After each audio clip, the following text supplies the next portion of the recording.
Hey, what up, Bucks fans? Haven't did a video in a while. Pretty much my fault. I mean, I've had time, just been lazy. But I wanted to just get a few things out before the draft. The Revis trade. I don't know what to say. It seems like I'm happy, but it seems like we just kind of backed ourselves into a corner. I really would have preferred going out and getting some of the other corners for a lot cheaper. Like Sean Smith, I think we could have got him. We could have signed him for like $6 million a year, and then we could have signed some other solid corner, pretty good corner, probably for another $4 million a year. But we didn't do that route. We chose to go all out, and that's pretty much what we did. The compensation that we gave up was great, though. I mean, if he comes back and if he's Revis that we know, I mean that compensation was nothing. I mean, a 13th overall, and then it's pretty much going to be a third next year. But $16 million a year, that's huge. I mean, like they said, it's pretty much. I think what's going to happen is after these first 2 years, I mean, he'll get to 32 million, and then if he's Revis, I keep saying if he's Revis, if he's playing up to his usual self, then I think they're going to rework a deal to probably where he actually gets like a regular contract like everybody else, like 30 million guaranteed over so many years or whatnot. But I mean, really, with this signing, in my opinion, we should be in the playoffs. We should be in the playoffs. If we had him last year, that could have been maybe like 3 or 4 wins. That's probably enough to get us into the playoffs. I'm expecting the same this year. One thing I was looking at though is him being in the AFC East compared to the NFC South when it comes to receivers and passing. And I was looking at some of the receivers and quarterbacks that we play this year. We have Atlanta. We have Steve Smith and Cam Newton in Carolina. We have Marquise Colston and Drew Brees and their whole wide receiver squad. We also play Percy Harvin this year with Seattle. We also play Calvin Johnson. We play Larry Fitzgerald. And most of these people, probably besides Larry Fitzgerald, all also come with quarterbacks. So I really do want to see, what he has, because $16 million a year is no joke. And I told all my friends he shouldn't allow any touchdowns to be in the league. Receivers will have less than 50 yards on him. I mean, he should be that shut down for $16 million a year. I do like the Golston signing. I do think we overpaid for him. If you look at William Moore, who's younger, he just signed a deal that was cheaper. If you look at who's that safety, Cam Chancellor from Seattle, he just signed like a cheaper deal. So I do think we overpaid for him. And what I did know though is that Golston would be 29, I think, when the season starts. And that's pretty old. But I mean, I like the guy. Hopefully, he helps out Barron, because to me, Barron really didn't have too good of a year last year. I would say in coverage wise. What else? Freeman. This is the year for Freeman. I mean, even if Freeman does what he did last year and just cuts down on like the multiple pick games, especially like consecutively like that. Like he had 3 or 4 games where he just threw like 10, 12 picks.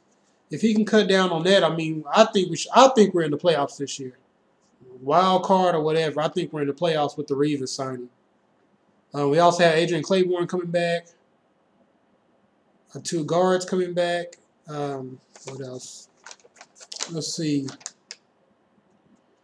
I hope this year Freeman learns to use his feet as far as running for first downs or running just to gain extra yards. It seems like the first, what was that? I'll say like his first year actually starting seemed like he was, I don't seem like he wanted to use his feet more. Whenever his reads weren't open, he would just run for it, whether it's 3 yards, 5 yards, 5 yards or more. Now I think that's why he throws a lot of picks now. Like for some reason he just does not want to use his feet. And it's clear paths, and he just doesn't want to do it. And I think he just panics and just throws a pick. But, I mean, this will be his second year in this offense. He seems to like it. I mean, 27 touchdowns, 17 picks. I think his numbers should boost this year. Hopefully not the picks.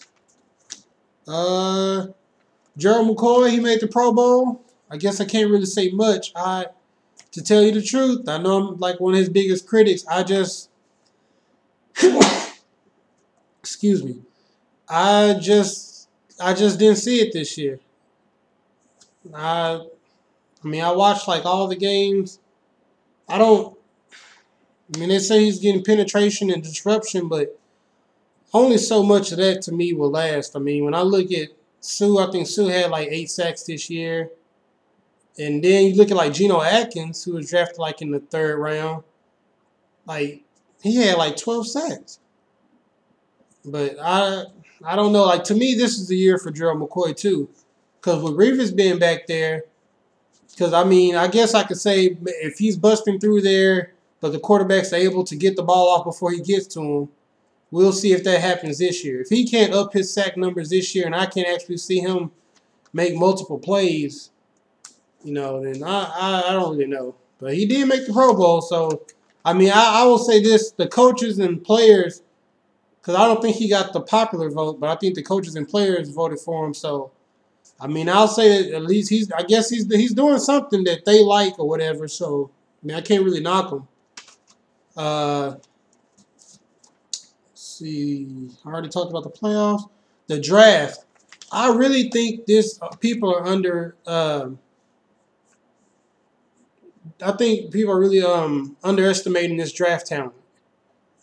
Granted, you won't find like Cam Newton's, RG3's, Andrew Luck's, Calvin Johnson, Revis. You won't find like maybe the elite of the elite, but I think this is the draft that's going to help some teams win the Super Bowl, because I believe that this draft is all about the trenches. There's trenches in like certain positions. Like, you may not confirm the Urlacher, but, you know, you can probably find like some outside linebacker. You know, it's pretty solid. You can find, you know, maybe not Urlacher, but you can find like a Lance Briggs, which he's had like 9 Pro Bowls or whatever. You can find him, like, or you may be able to find some pretty good safety. Like maybe like the safeties, like kind of like the safeties in Seattle, or even like Deshaun Golston types. I mean, I think you're going to find like some nice talent. Now, you may not find Ed Reeds and Troy Polamalu's, but you're going to find some good talent. Also, the offensive linemen and defensive linemen in this draft are pretty good. As for Tampa Bay, for some reason, I hope we can get Marcus Hunt from SMU. I mean, he's real raw, but his physical abilities are second to none. As far as the players that I like in this draft, Sharif Floyd, I think he's going to be good. Tyrann Mathieu, he's going to be good, but gosh, that man's a character. I wouldn't mind getting him with one of our 4th-round picks, but, man, I would just hope that Revis could work with him to handle his off-the-field problems, because, I don't know, seems like kind of a headache. Monty Ball, Chance Warmack, I believe, is the best prospect in this draft. Barrett Jones, I don't see why people are sleeping on him. Desmond Trufant, love him as a corner. Eddie Lacy and Matt Elam. Those are the players that I think are like the top players in this draft. And I'll be doing the draft vids like I did last year. I don't have my crew with me this year. We're all out of college now, so won't be having them with me. But, I mean, I'll still be doing my regular commentary. I won't be so hard on the draft picks. I know I say they're garbage or this dude's a scrub and all that stuff, but, I mean, it's just having fun. I used to not like Mike Mayock, but I like him because I guess I didn't like him initially because he had Gerald McCoy right the head of Sue, which I thought was just insane. Which, I mean, to me it is insane. But anyway, I like him because he actually critiques the players and criticizes them. I don't think Mel Kiper and Todd McShay to me don't really critique him like Mike Mayock does. I mean, if a player to him isn't too good, he'll just say player isn't too good, or I don't see what people see in him. I am looking forward. The one prospect that everyone's been talking about is Tavon Austin. All the experts have. This guy, the way they talk about him, he better be mixed with Percy Harvin and Randall Cobb, just all in one. I mean, he should be, or matter of fact, he should be the next Steve Smith, the real Steve Smith from Carolina. Like Percy Harvin mixed with a Steve Smith. Like Percy Harvin kick return game, Steve Smith wide receiver. Like this guy should be everything, the way they talk about him. The best quarterback in this draft, I think, is Geno Smith. Yeah, the big thing, I guess, is the Revis trade. I think we're going to be in the playoffs this year. We better be.